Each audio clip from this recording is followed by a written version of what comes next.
Hi hello नमस्कार. कशा आहात मंडळी? मस्त ना? मस्तच राहा, खुश राहा, आनंदी राहा. प्रथम तुम्हा सगळ्यांचं माझ्या यूट्यूब चॅनलमध्ये मी अगदी मनापासून स्वागत करते. चला तर प्रथम तुम्हा सगळ्यांना श्री स्वामी समर्थ. स्वामी महाराज तुमच्या सगळ्या इच्छा पूर्ण होऊ देत हीच मी समर्थांना प्रार्थना करते. चला तर मी आज तुम्हाला श्री स्वामी समर्थांचे 9 गुरुवारचे जे व्रत आहे त्याच्याबद्दल थोडक्यात जे नियम आहे त्याच्याबद्दल मी माहिती सांगणार आहे. चला तर मग आपण बघूयात. कोणत्याही देवदेवतेंची, सत्पुरुषांची, संत महंतांची पूजा, व्रत, उपासना, भक्ती करायची म्हणजे त्यासाठी आपल्याला नियम हे पाळावेच लागतात.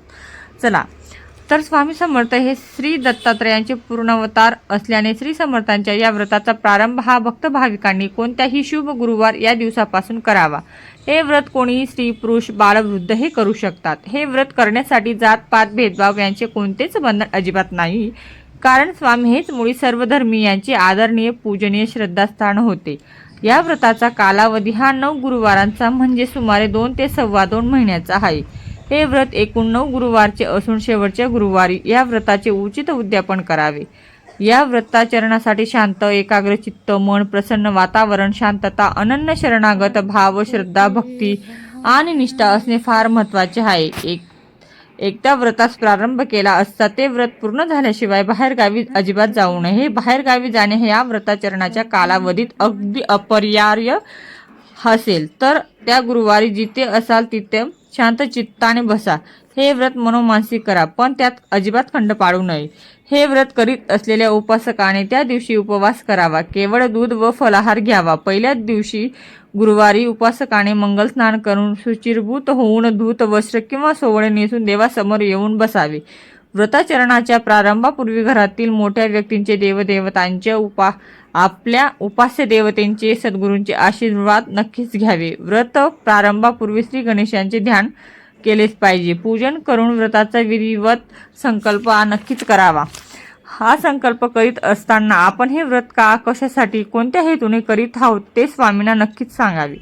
त्यांना आपले हे संकल्पित व्रताचरण निर्विघ्न पूर्ण हो आणि त्यांना कृपा प्रसाद लाभावा अशी नम्र प्रार्थना करावी. श्री समर्थांची मूर्ती, फोटो, प्रतिमा यांचे पंचोपचारी पूजन करावे. गंध, फूल, धूप, दीप, नैवेद्य दाखवून मनोभावे श्रीची पूजन करावे. पूजेनंतर श्री समर्थांच्या स्तवन, स्तुती, गावी, स्तोत्र यांचे पठण करावे. अष्टोत्तर शतनामावलीचे पठण करावे. व्रतकर्त्याने या प्रत्येक गुरुवारी उपवास करावा, फलाहार घ्यावा, एकभुक्त राहावे, शारीरिक मानसिक शुद्धता पावित्र्य राखावे. त्या दिवशी सायंकाळी पुन्हा श्रीची पूजा, आरती, नैवेद्य करावा. श्रीची छोटी पोथी वाचावी. या पुस्तकातील भक्तांचे दिव्यानुभव, व्रतकथा वाचावी, नामस्मरण, भजन करावे आणि भक्तिभावाने आपली सेवा स्वामींच्या चरणी अर्पण करावे. स्वामीचा जप करावा.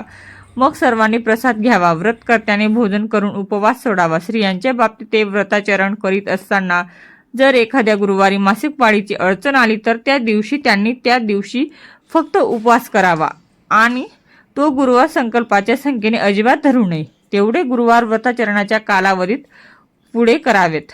हे व्रत भक्त भाविकांनी स्वामीवर अढळ श्रद्धा, निष्ठा ठेवून शांत, प्रसन्न मनाने व एकाग्र चित्ताने करावे. आपल्या व्रताची जेवढी आतरता जास्त तेवढं फळ शीघ्र पदरात नक्कीच पडेल. हा विश्वास आपण मनात ठेवायलाच हवा. शेवटच्या गुरुवारी आपल्या व्रताचे उद्यापन करावे. एखाद्या मंदिरात अन्नाचे दान करावे. सर्वाश्न ब्राह्मण यांना जेवू घालावे. भक्त भाविकांनी प्रसाद आणि या व्रत पुस्तिकेचे 5, 9, 11, 21 या संख्येत वाटप करावे.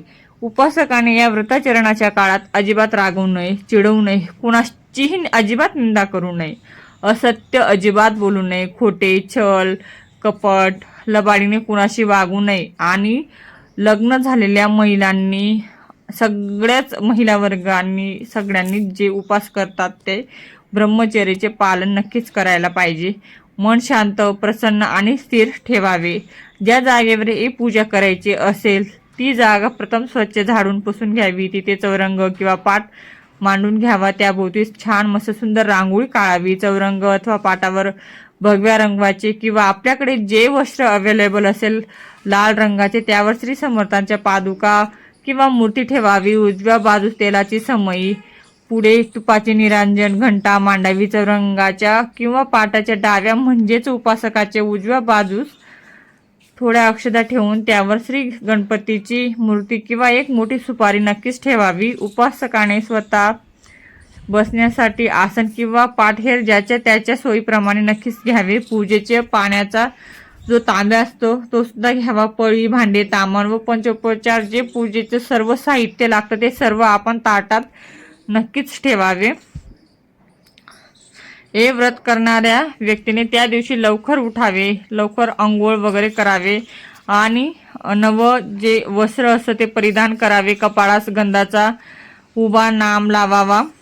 महिलांनी समयीस हळद कुंकू वाहून स्वतः हळद कुंकू देखील लावून घ्यावे. घरातील देव, मोठी माणसं यांना नमस्कार करून त्यांचे आशीर्वाद नक्कीच घ्यावे आणि शांत चित्ताने प्रसन्न मनाने पूजास्थानी येऊन बसावे. प्रथम देवासमोर लावलेली समई पूजास्थान श्री स्वामीची प्रतिमा यास मनोभावे नमस्कार करावा.